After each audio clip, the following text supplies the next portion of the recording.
Queen Elizabeth's coffin was lowered into a vault at Windsor Castle, her final resting place, after a day of inimitable pageantry that drew world leaders to her funeral and huge crowds to the streets to say farewell to a revered monarch.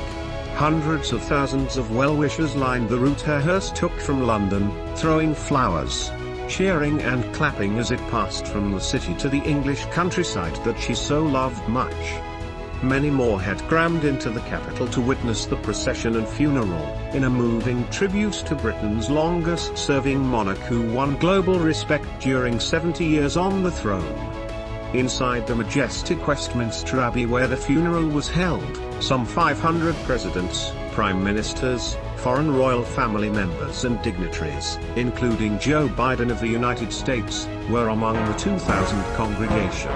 Later the attention switched to St. George's Chapel in Windsor Castle, where some 800 guests attended a committal service ahead of her burial.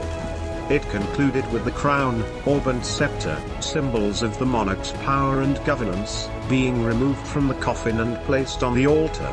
Later in the evening, in a private family service, the coffin of Elizabeth and her husband of more than 7 decades, Prince Philip, who died last year aged 99, buried together in the same chapel where her parents and sister, Princess Margaret, also rested, was in the same vast building that the Queen was photographed mourning Philip alone during the pandemic lockdown, reinforcing the sense of a monarch in sync with her people during a testing time.